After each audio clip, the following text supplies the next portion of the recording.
Para mim é uma satisfação muito grande poder estar aqui com vocês, poder ter o privilégio de compartilhar uma mensagem com vocês. Vim lá do Rio de Janeiro, confesso que não compartilho totalmente com a opinião do pastor, porque eu acho que o melhor estado é o Rio de Janeiro. Pastor, o negócio ficou melhor para mim aqui, viu? E queria dizer, estava até brincando com o Alexandre, com o pastor ali, que Deus te diz algo. Onde colocar a planta do vosso pé, Deus tem te concedido. Desculpe as brincadeiras. Quem aqui ainda não me conhece, levante a mão. Isso, muita gente, glória a Deus. Eu sou meio brincalhão assim mesmo, né? Os que não gostam de mim me chamam de palhaço. Os amigos me chamam de engraçado. E os cultos me chamam de lúdico. Na realidade eu ainda não sei quem sou. Mas é um grande desafio e eu tenho trabalhado com essa área nesses últimos anos. A área de família, principalmente o relacionamento conjugal. Mas trabalhei com juventude durante 14 anos. E hoje, por ser uma essência, né? Normalmente no culto de juventude eu vou ministrar uma palavra voltada para a família, no contexto, fazer aplicações familiares, mas eu vou ministrar um pouco voltado para essa garotada aí, essa turma, até porque todos nós ainda somos jovens, amém? É isso aí, esse negócio de velho é pro diabo. Nós somos experientes, não é? E glória a Deus por isso. Então eu quero que você abra a sua Bíblia no livro do profeta Daniel, capítulo de número 1, versículo de número 1.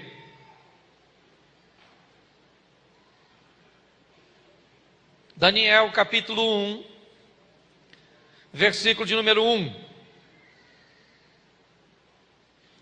Amém? Nos diz assim a palavra do Senhor. No ano 3º do reinado de Jeoaquim, rei de Judá, veio Nabucodonosor, rei da Babilônia, a Jerusalém e a sitiou. E o Senhor entregou nas suas mãos a Jeoaquim, rei de Judá, e uma parte dos utensílios da casa de Deus, e ele os levou para a terra de Siná, para a casa do seu Deus, e pôs os utensílios na casa do tesouro do seu Deus.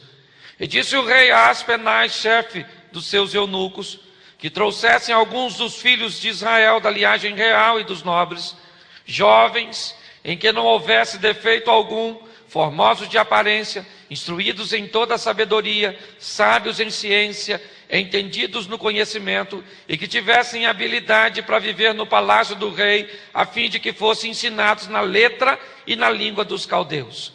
O rei lhes determinou a ração diária de cada dia, da porção do manjar e do vinho que o rei bebia, e assim fossem criados por 3 anos, para que no fim deles pudessem estar diante do rei. Entre eles se achavam dos filhos de Judá, Daniel, Ananias, Misael e Azarias. E o chefe dos eunucos lhe pôs outros nomes, a saber, a Daniel pôs o de Beltesazar, a Ananias o de Sadraque, a Misael de Mesaque e Azarias de Abdenego. E Daniel assentou no seu coração não se contaminar com a porção do manjar do rei, nem com o vinho que ele bebia, porquanto pediu ao chefe dos eunucos que lhe concedesse não se contaminar. Feche os seus olhos e não a sua Bíblia. Senhor nosso Deus e Pai, eis aqui a tua palavra. Queremos continuar ouvindo a tua voz. Fala conosco. Não aquilo que queremos ouvir, pois isso é muito pouco. Fala conosco que nós precisamos de ouvir. Tira-nos do conforto da mesmice e nos coloque no confronto das mudanças. Sejamos desafiados por tua palavra, em nome de Jesus. Amém, glória a Deus, amém? Isso, vamos dar uma olhada nessa rapaziada, nessa turma aí, e vamos ver o contexto, porque nós precisamos entender, irmãos, que o relacionamento familiar é algo muito difícil. Quem aqui ainda não casou, levante a mão. Só o solteiro.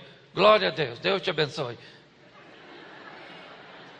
Paulo dá uma instrução muito interessante em 1 Coríntios, capítulo 7, onde ele diz assim: aos casados aconselho, não se separe. Aos solteiros também aconselho, não se case. Porque viver em família é ou não é? Viver a dois é difícil. Viver com sexo oposto é difícil. E se não bastasse, quem é que aparece depois de um tempo? Os filhos. A Bíblia diz que são bênçãos. E é sobre eles que eu quero falar hoje. Essa turma. É ou não é? Que eu não sei em que idade hoje começa a juventude. Não sei. Tem um garoto de 8 anos. O pai falou com ele: meu filho, você já está com 8 anos. Eu preciso te ensinar algumas coisas. As coisas estão muito aí à frente do seu tempo. Vamos falar um pouco sobre sexualidade. 8 anos. Vamos tirar algumas dúvidas. E o menino disse: pode sentar, pai. Qual a sua dúvida? Só quer saber o quê? Pode falar a pergunta? Sou todo ouvido. Hoje nós vivemos debaixo de valor. Eu não sei em que idade começa a juventude. Antigamente uma criança levava 15 dias para abrir o olho. Hoje em dia, ó, ela nasce, o médico bate, ela já olha. Quem bateu? Isso é violência? É ou não? E viver com essa geração tem sido muito difícil para muita gente. Muitos têm dificuldade. É ou não é? Filhos, a Bíblia diz que eles são bênçãos. Eu só acredito porque a Bíblia diz. Porque criança, quando está pequenininha, é ou não é? De colo, a gente olha e diz: que vontade de comer. Não dá vontade de mastigar, morder, quando está pequenininho? Depois que cresce, a gente olha e diz: por que eu não comi? Puxa vida, tinha evitado tanto problema, é ou não é? Então nós vamos ver esse desafio, gente. É um grande desafio, ó. Eu vou fazer 4 ministrações, vocês vão ter que me aturar bastante. Amanhã de manhã, amanhã de tarde, amanhã de noite, igual remédio controlado.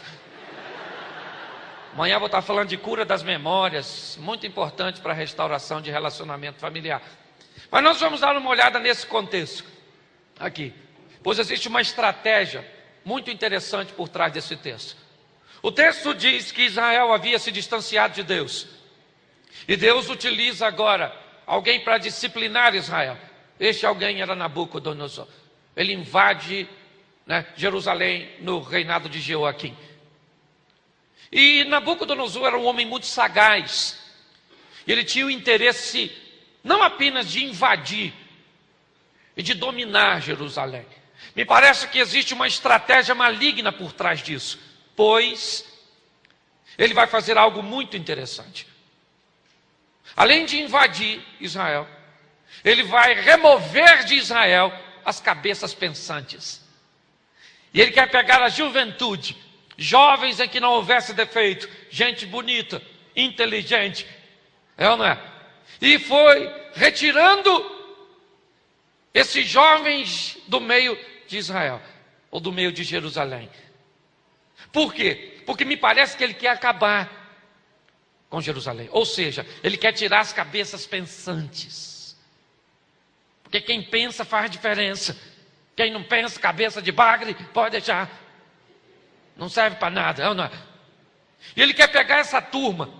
E ele poderia matar esses jovens. É verdade. Seria muito mais fácil eliminar isso. Mas não, ele é um homem inteligente. Talvez Nabucodonosor tivesse conhecimento do potencial da juventude do povo de Deus. Jovens promissores, como José, como Davi. A história estava repleta deles. E Nabucodonosor, então, opta por colocar extra mão de obra, este povo com potencial promissor, trabalhando a favor da Babilônia, a favor da Caldeia. Esse é o objetivo de Nabucodonosor. Para que matar esses meninos, se podemos transformar esses meninos em conselheiros reais para a Babilônia? Essa é a estratégia. Eu tenho aprendido uma coisa, meu irmão: o diabo não gosta de qualquer coisa, só gosta de gente boa. Por isso ele investe contra a juventude, mas principalmente contra os jovens que se dedicam a Deus, porque ele sabe do potencial que eles têm.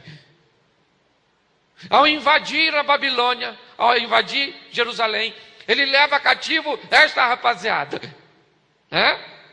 jovens que vão ter acesso aos corredores do poder, jovens que vão ter a oportunidade de frequentar os palácios reais, As melhores escolas da época estavam lá.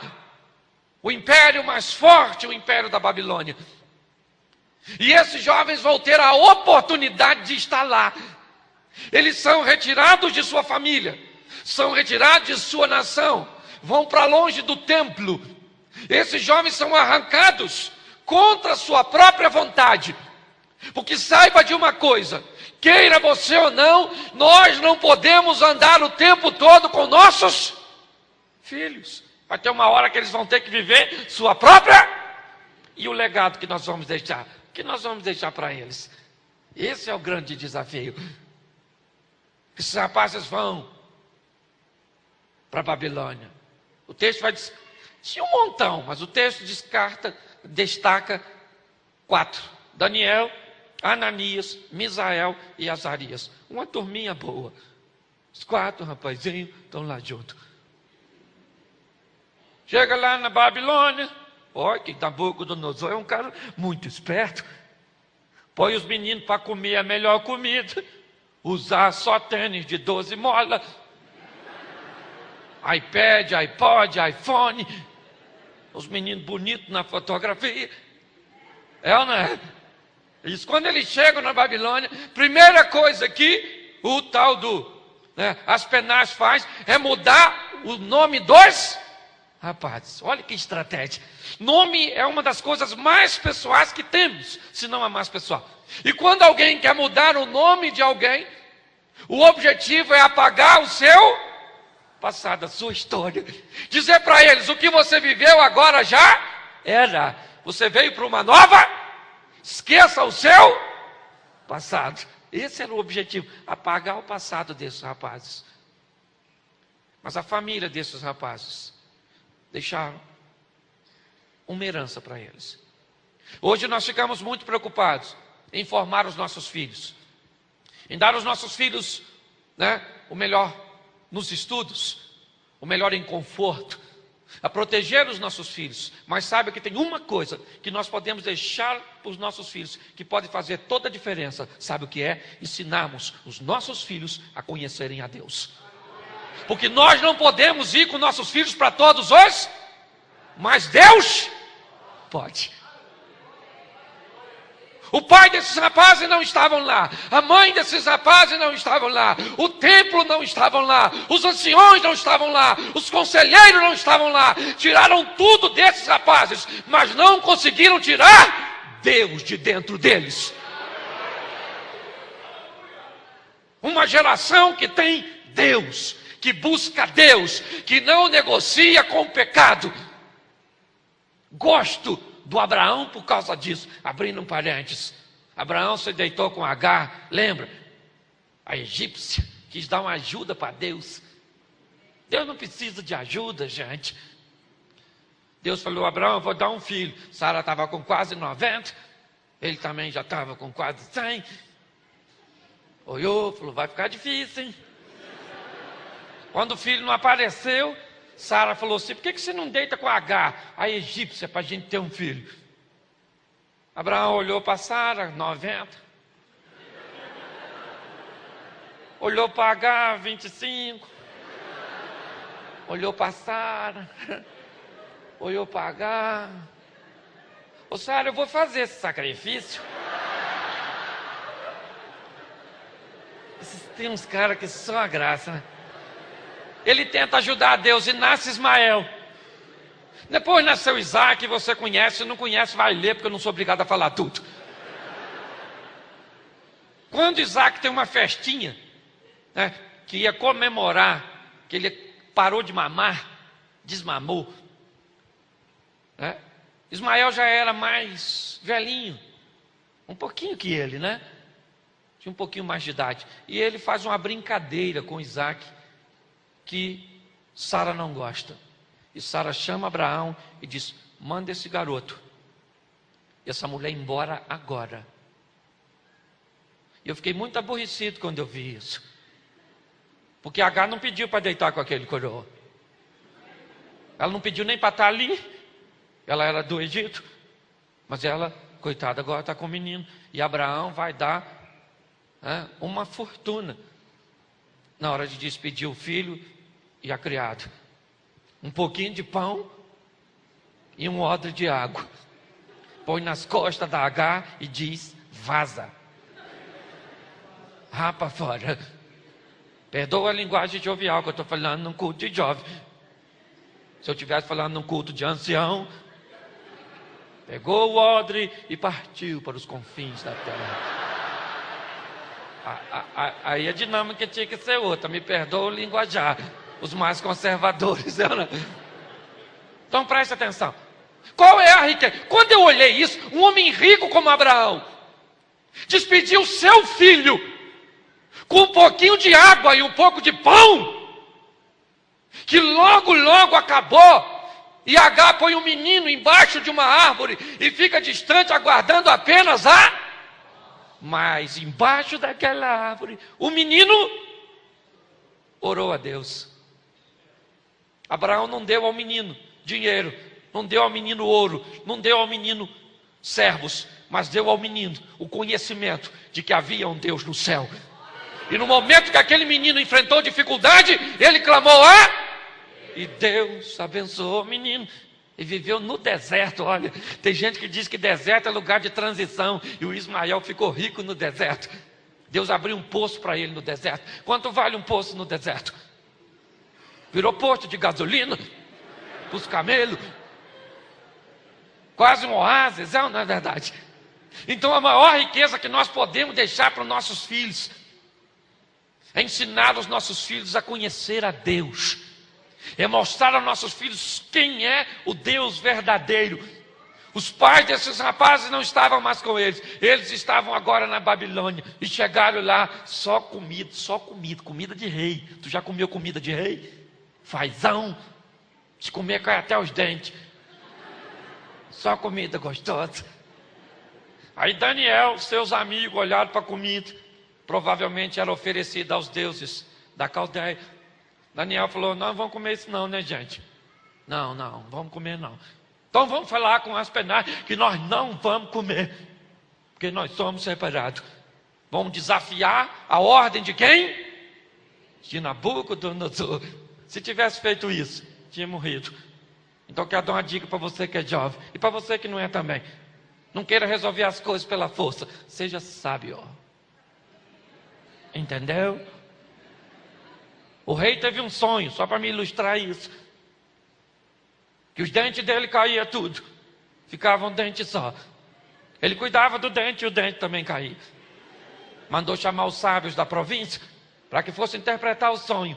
E quando ele narrou o sonho, um sábio disse: isso é um sonho muito terrível. E o rei disse: por quê? Porque esses dentes que estão cair são os seus parentes que vão morrer. E esse último dente é o senhor.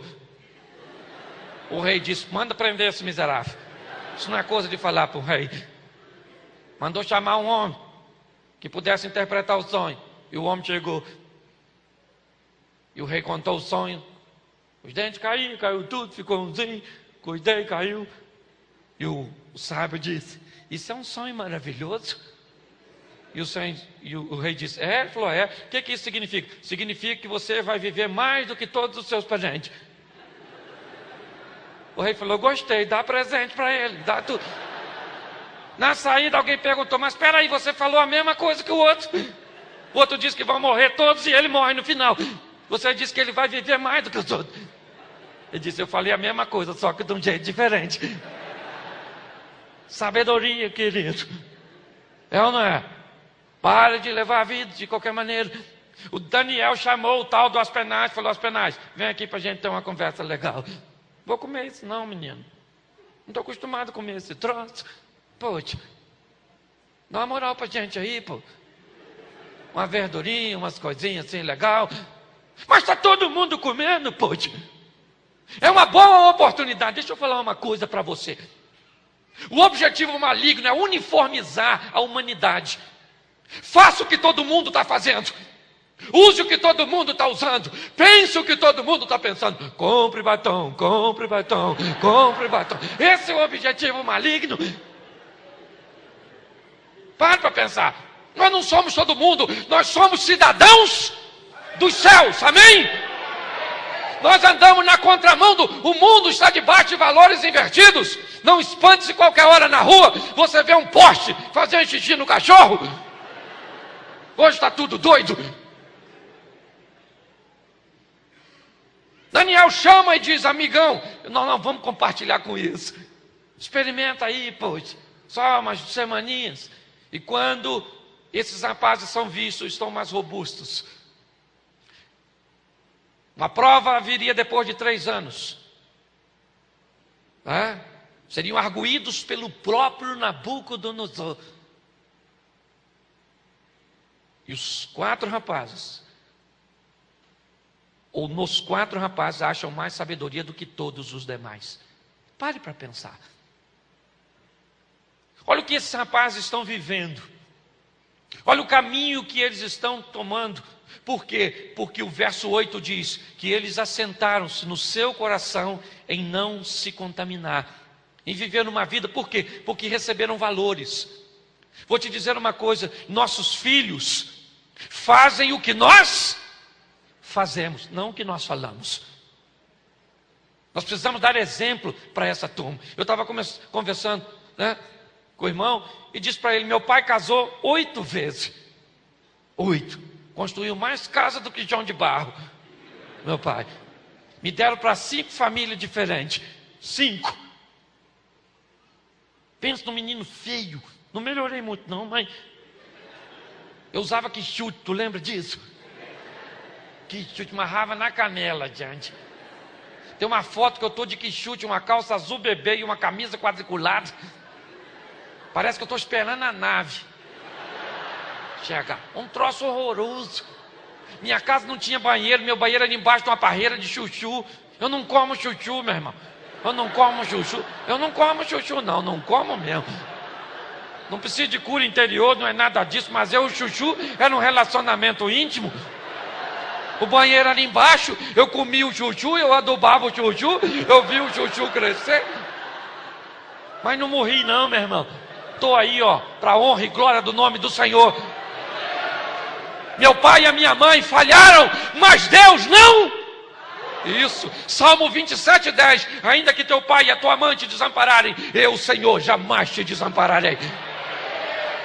Nós precisamos aprender que fomos chamados para sermos vitoriosos e tomarmos posicionamento de não negociar com o pecado. Essa rapaziada está vivendo isso. Resolve e recebe o benefício disso. Isso é que é muito grande, sabe? E aí então, me parece que Daniel foi viajar, não sei, e Nabucodonosor mandou fazer uma estátua em homenagem a ele mesmo. Ficou meio narcisista, o tal no Nabucodonosor. E aí então, Nabucodonosor lançou um decreto. Toda a sua província, toda a Babilônia, quando ouvisse o som da orquestra do rei, deveria se dobrar diante da estátua. Olha, gente, a orquestra tocou, todo mundo dobrou o joelhinho. O Sadraque, o Mesaque e o Abednego falaram: vai dobrar o joelho? Não vão dobrar não. Nós aprendemos lá de onde nós viemos que esse joelho só se dobra diante de Deus. Vai dobrar, o que você vai fazer? Eu não vou dobrar não. Mas o Nabucodonosor falou que vai para a fornalha, hein? Você vai dobrar? Não. E você também, preste atenção. Ande com gente boa. Escolha suas amizades. O pastor estava brincando com a mensagem que eu preguei, brincando comigo. Tem uma mensagem que eu prego sobre Jonas, que eu falo que o capitão do navio cometeu um erro gravíssimo. Ele era profeta, o capitão do navio que vendeu o ingresso para Jonas? Ele era profeta? Ele desobedeceu a Deus? Qual foi o erro dele? Vendeu o ingresso para Jonas. Jonas entrou bem no barquinho dele e ficou quietinho. Veio a tempestade, o mestre do navio, o capitão: e agora, quem poderá nos defender? Foi lá no porão, quem é que está lá dormindo? O Jonas. Quanto custa o ingresso da sua vida? Quanto se paga para entrar na sua intimidade? Selecione suas amizades. Selecione o que você lê, selecione o que entra em você. É ou não é? Essa rapaziada está andando com gente boa. Não vamos dobrar o joelho. Vai dobrar? Não vamos, não dobra. Tu dobra? Não dobra, dobra, não dobra, não dobra, não dobra. Então vamos ficar em pé. Vamos ficar em pé. Perigoso. Porque o bom é fazer o que todo mundo está fazendo. Está na moda. É ou não é? Para pensar. Está todo mundo. Se você estivesse lá para aconselhar esses rapazes, o que você falaria? Dobra o joelho aí, gente. Depois pede perdão a Deus, Ele é misericordioso. E eles não ficaram bem em pé. E a orquestra tocou. Não sei se Beethoven, não sei o que tocou. Sei que tocou. Todo mundo dobrou o joelhinho. Eu imagino todo mundo dobrado e eles em pé. Não é de hoje que tem fofoqueiro. Alguém foi falar com o Nabucodonosor. Ô Nabucodonosor, vou falar um negócio para você aí. Só porque eu sou seu amigo. Fofoqueiro é assim, né? E Jesus adorava fofoqueiro. Jesus gostava muito, porque era a mídia da época. Você vê que quando ele curava alguém, ele falava uma frase mágica para fofoqueiro: vá e não conte para ninguém. Falava ou não falava? Falava. Olha só. Alguém foi lá e falou: Nabucodonosor, menino, 3 rapazes desses que vieram de Jerusalém não dobraram os seus? Chamaram os 3 camaradas. Chegou Ananias, ou melhor, Sadraque, Mesaque, Abednego. Vocês não dobraram o joelho não? Oh, seu Nabucodonosor, nós não dobramos não. Ah, vocês não ouviram o meu decreto? Ouvimos, sim, senhor. Mas esse joelhinho aqui não negocia com pecado.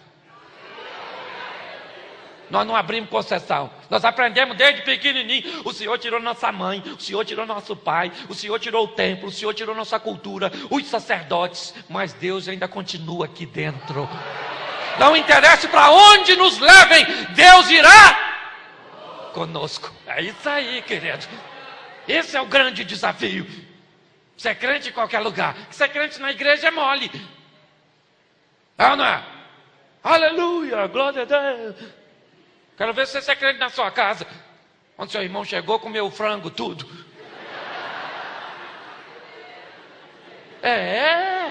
Porque em casa, nossa máscara cai, gente. Os outros de fora, nós somos tão polidos para falar, gente. É ou não é? Quando seu vizinho te chama, como é que você fala? Pois não. Chamou? Estou aqui. Quando o seu marido te chama, o que você fala? Que é? Que é? Tinha paciência toda hora. Os filhos às vezes nem respondem. Fala, eles ficam quietinho. Ainda fica fazendo assim. E não se controla porque não quer. É ou não é? Porque presta atenção. Você está em casa às vezes brigando. O negócio está difícil. O telefone toca. Como é que tu atende? Alô? O que é? Não se mete aqui não. O bicho está pegando.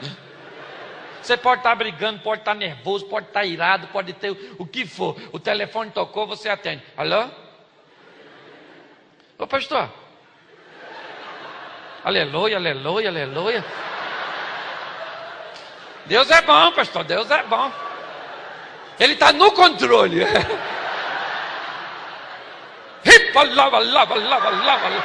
Oi, bate o telefone e chama na briga de novo, gente.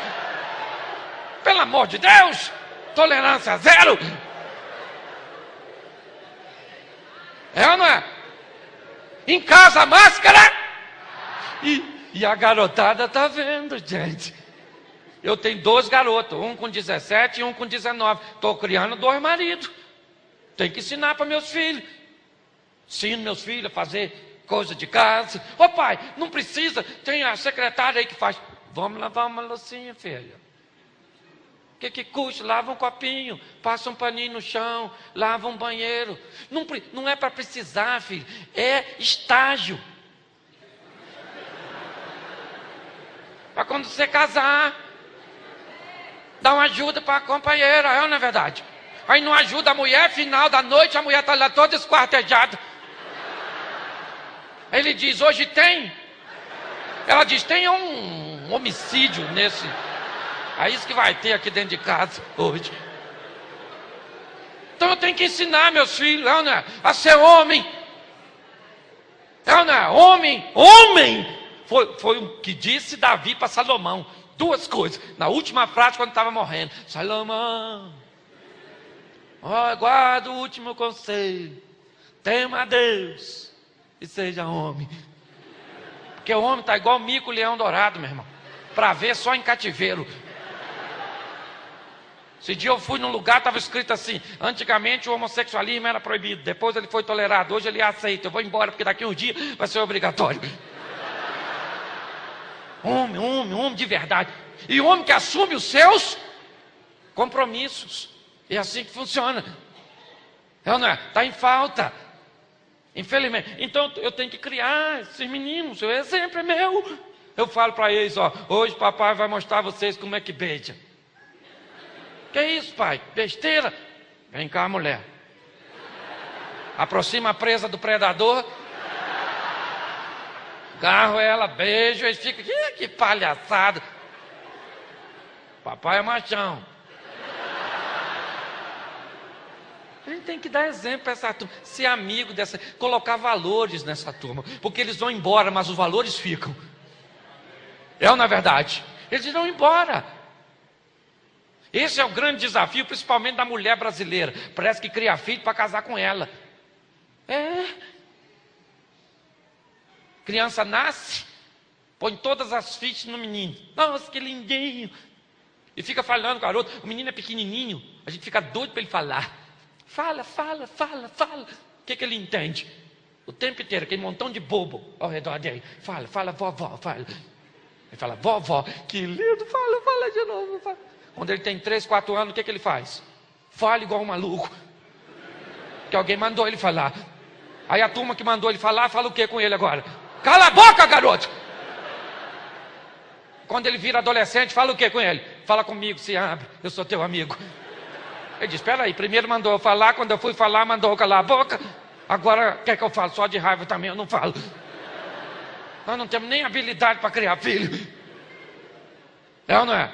E tem casal que põe essas crianças no meio da cama. Põe não, gente. Põe não.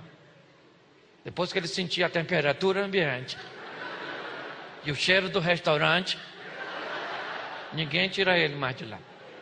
Se você tem filho pequeno, já teve, tu sabe. Pode estar dormindo igual uma pedra. Tira. Ele chora. E ele sabe o dia que você quer fazer alguma coisa com sua mulher. Ele não dorme não. Fica lá assim, E o pai desesperado, dorme neném!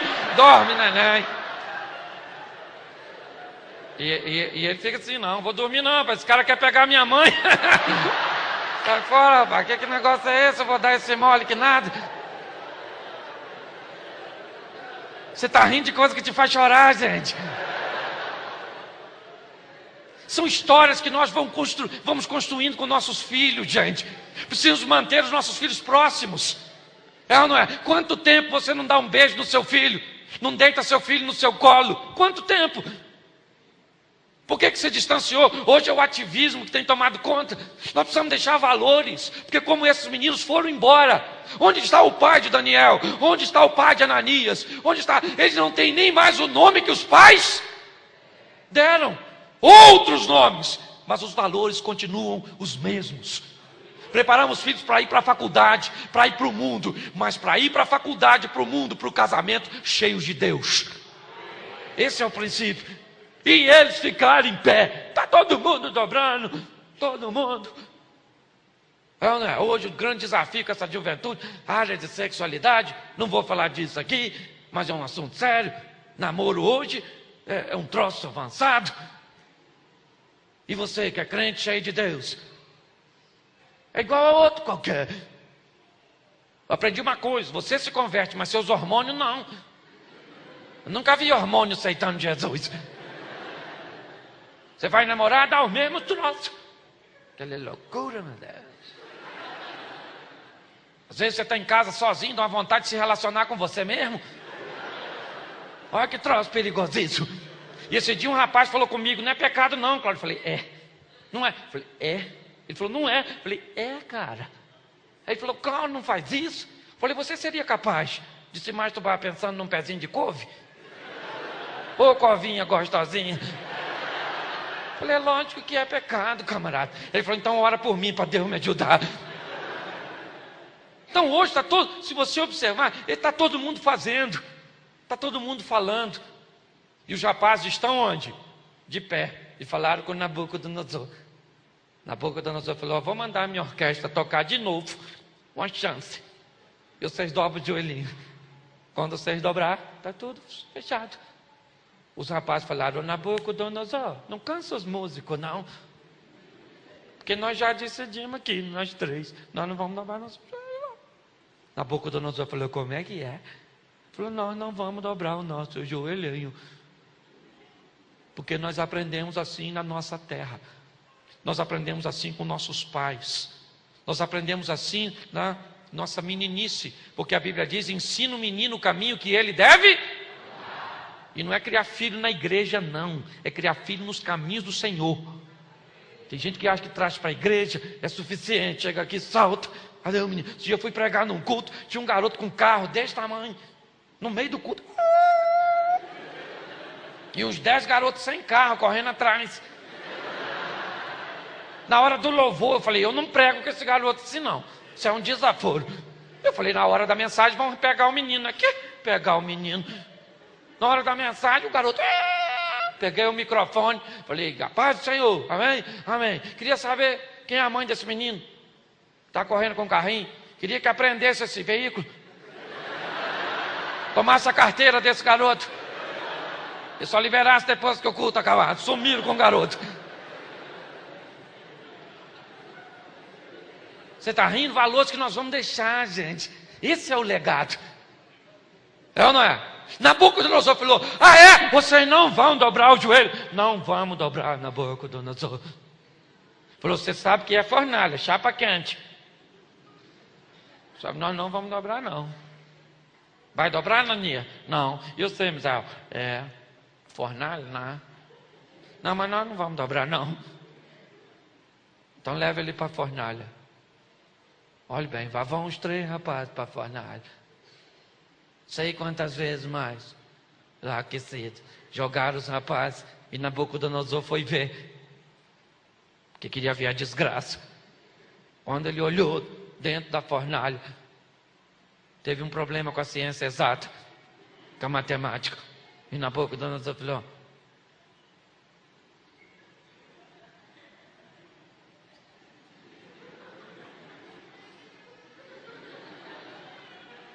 espera aí, gente. Nós jogamos 3 lá dentro, não foi? Tem 4. E eles não estão queimando, não. Eles estão dando um rolezinho no meio do fogo. Dando uma voltinha. Nabucodonosor falou: ô rapaziada, dá um pulinho aqui fora. Ou imagina os caras saindo da fornalha bem assim, ó.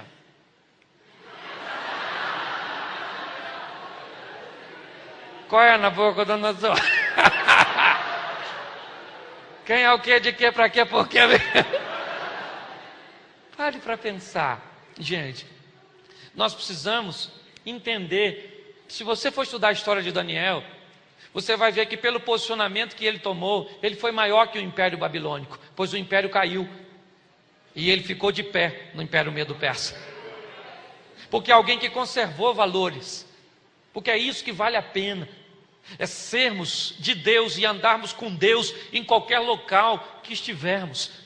É isso que nós precisamos passar para essa geração nova, que estamos preocupados demais a dar informação, porque nós estamos aí insaciáveis em informação. A cada minuto as coisas já passaram.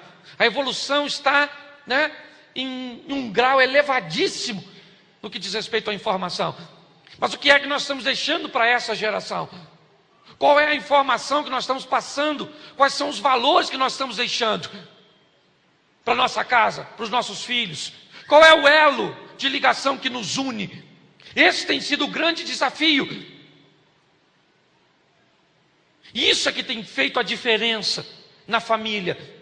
Sabe o que está faltando? União. O Salmo 133 diz que Deus ordena a bênção onde há união. Hoje cada um de nós temos a nossa agenda, o nosso horário de almoço.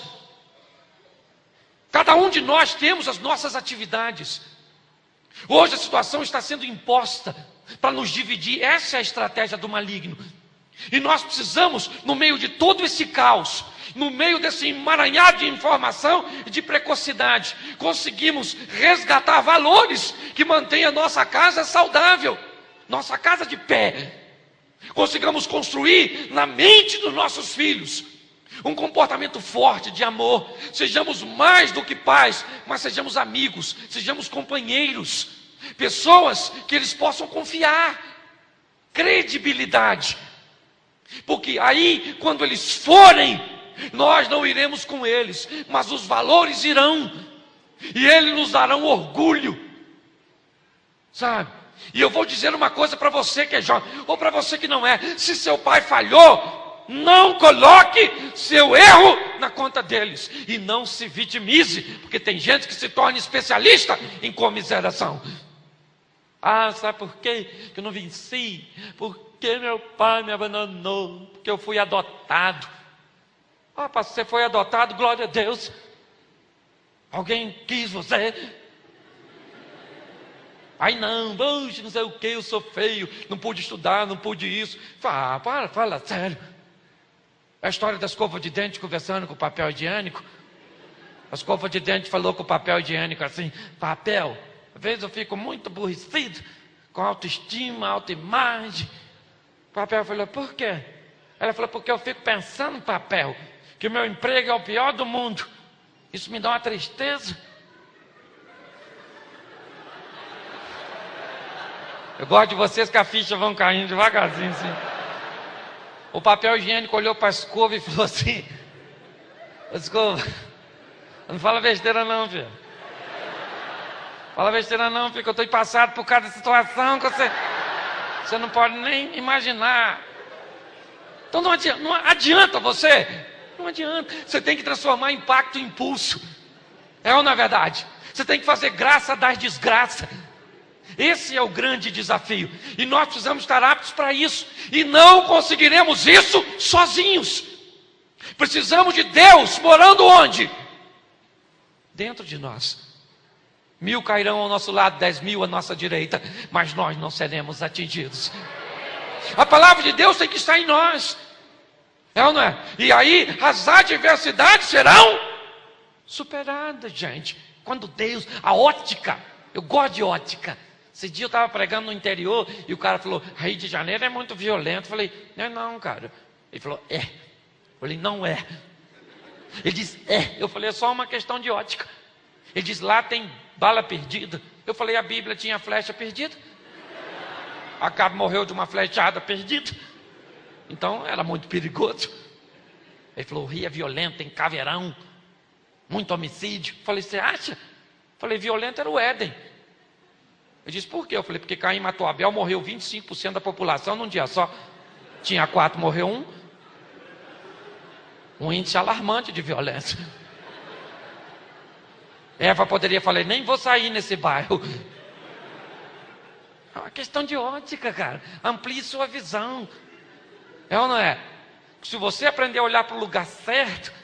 Eu gosto de um texto, gosto de um texto onde o exército da Síria cerca a casa de Eliseu. E aí então o garoto de manhã que trabalhava com Eliseu saiu e o exército cercou para prender Eliseu, porque ele estava dando conselhos a Israel, militares contra a Síria. Quando o garoto abriu a porta, que o garoto viu o exército, gente, o garoto ficou doido, tremendo. Falou: ai meu Deus, e agora? Nem querem me pegar, quer pegar ele, mas eu estou junto, vou de bucha. O garoto tremendo diz: ai, e agora? Vou morrer. Logo depois do garoto sai Eliseu. Gosto de Eliseu, gente. O exército que estava para o garoto é o mesmo que está para Eliseu. A visão que o garoto viu é a mesma que Eliseu. Só que olha o que Eliseu olhou. Olhou o exército da Síria. O garoto tremendo. Vou morrer. Eliseu falou, calma, garoto. Eu imagino o garoto, calma, calma. Calma.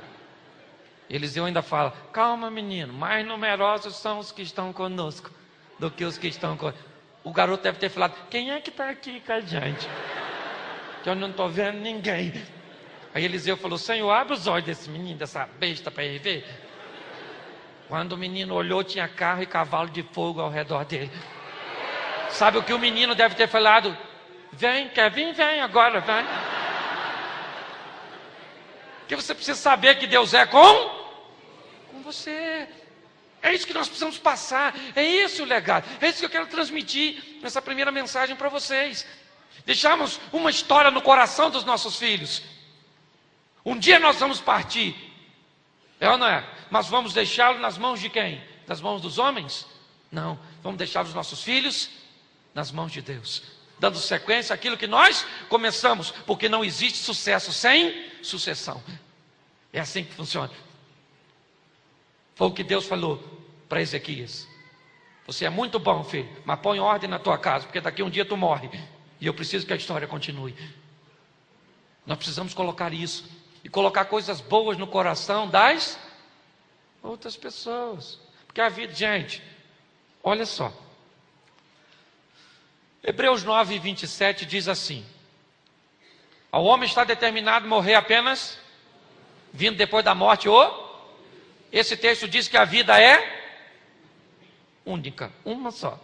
Aí vem o salmista no Salmo 90, verso 10, e diz que o homem vive 70, se tiver saúde 80, onde a maioria deles são câncer e enfado, porque tudo passa rapidamente e nós voamos. Enquanto o camarada do Hebreus fala que a vida é uma, o salmista diz que ela é curta e rápida.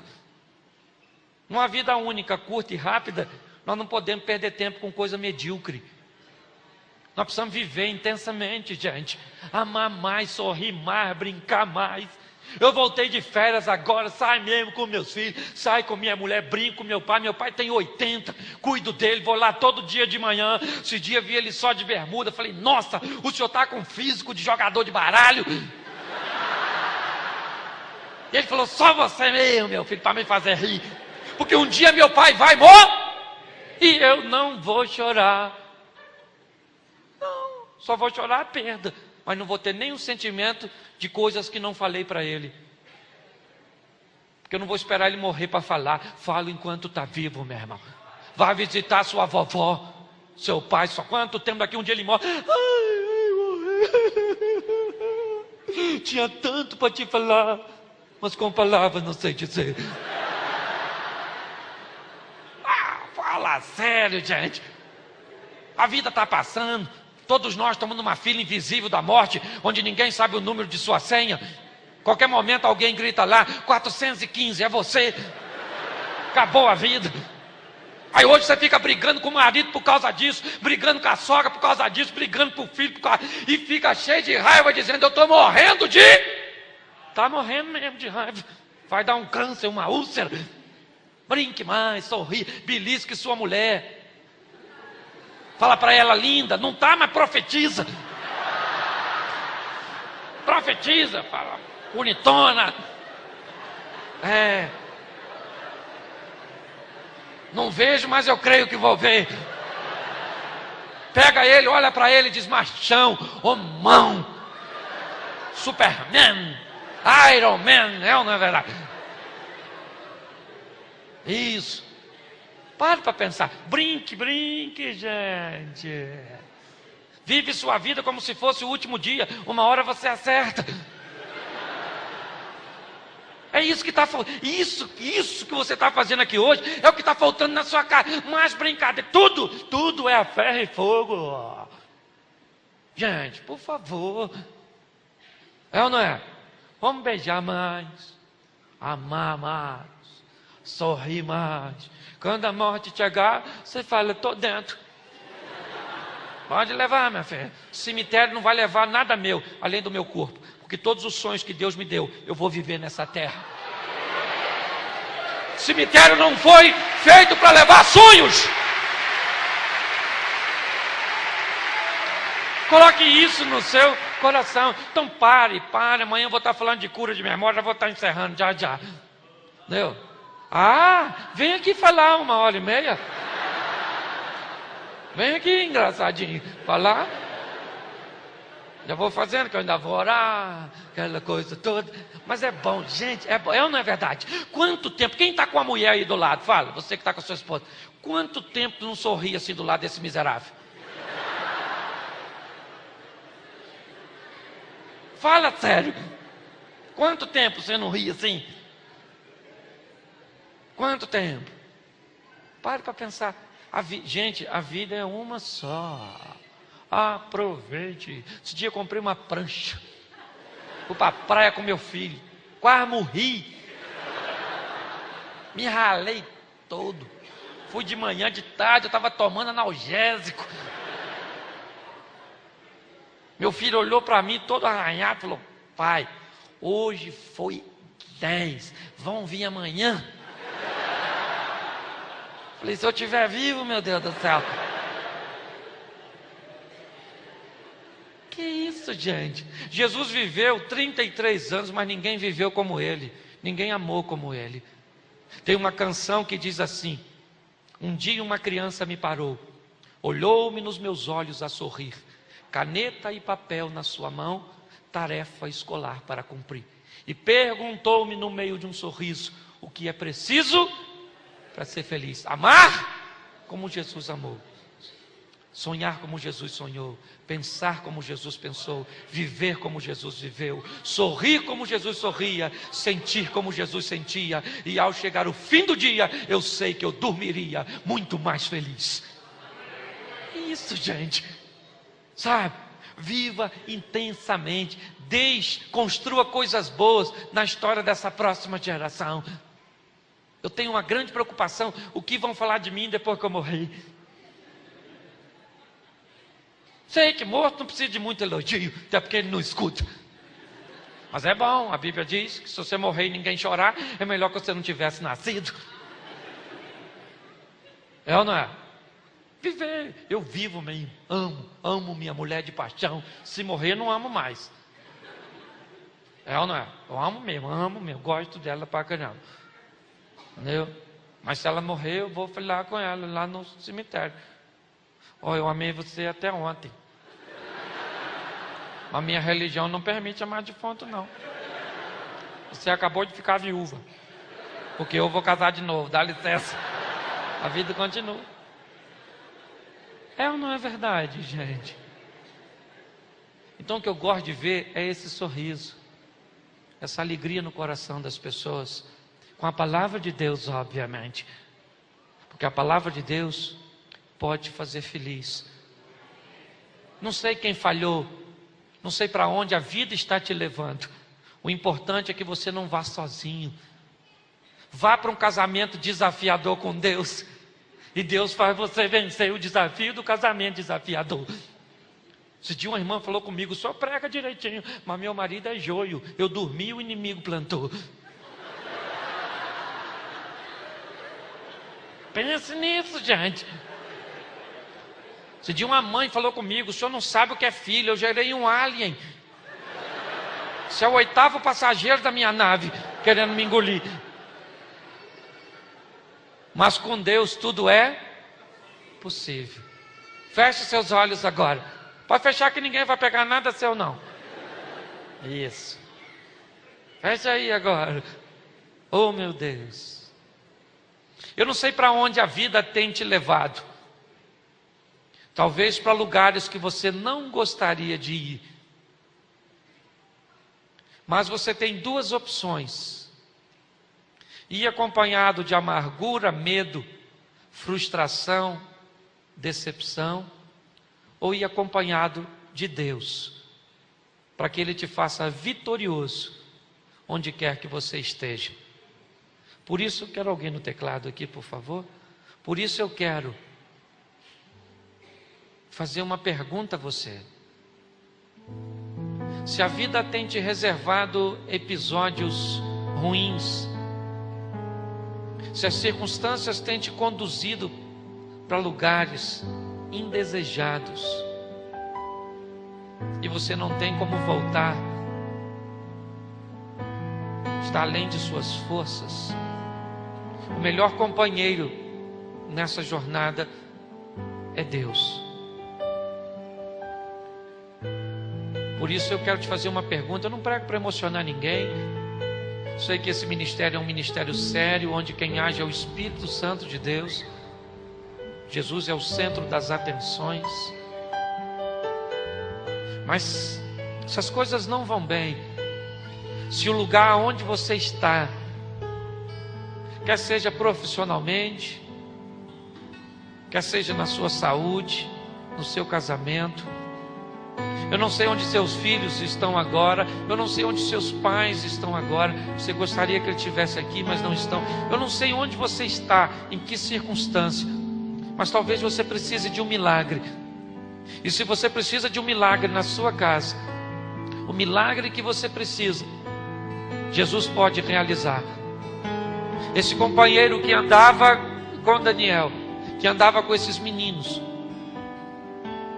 aquele que Ismael conheceu no meio do deserto, aquele que Daniel provou na cova dos leões, é o mesmo que está aqui hoje para te socorrer, para te amparar, para te sustentar. Por isso, se você está em algum local indesejado, incômodo, inconveniente, que precisa ser vencido, que precisa ser superado, que precisa ser transformado por Deus, porque Nabucodonosor tirou os rapazes e fez um decreto que as pessoas deveriam respeitar o Deus deles.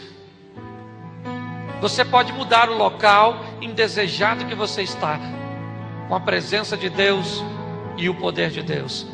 Se você hoje precisa de um milagre, para que ele seja realizado onde você está, no que você está vivendo, eu quero que você saia do seu lugar e venha aqui à frente, e eu quero orar por sua causa, eu quero orar por você, para que Deus dê ordem aos teus anjos a respeito de sua casa, a respeito de sua família, a respeito de sua saúde, a respeito de suas finanças. Eu não sei o que você tem vivido, ainda não é o fim, não, talvez não seja você, seja um dos seus, e você quer representar.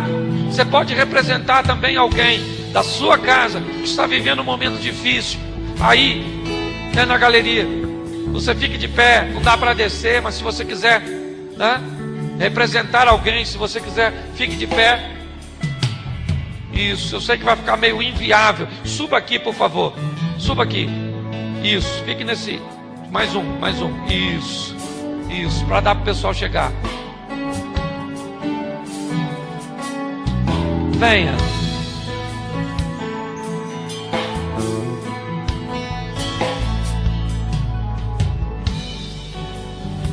Põe a mão no seu coração.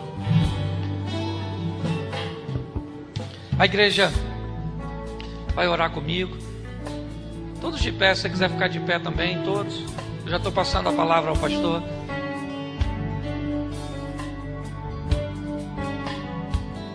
Vamos orar ao Senhor. Senhor nosso Deus e Pai, aqui estão vidas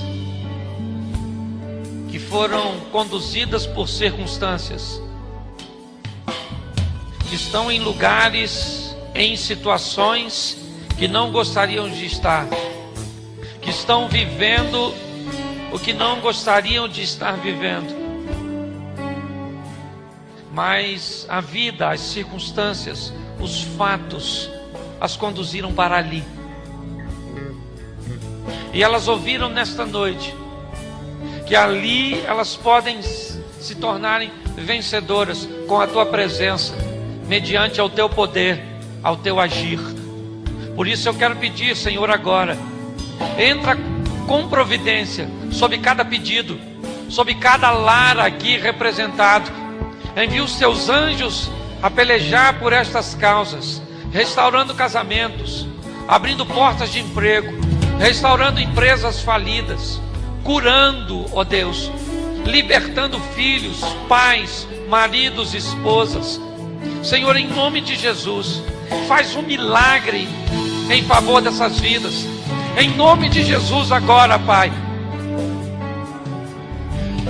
Que o teu agir, que o teu poder, que o teu sobrenatural, que a tua misericórdia se estenda sobre esses lares aqui representados. Pessoas que te clamam, porque querem se tornar vencedoras.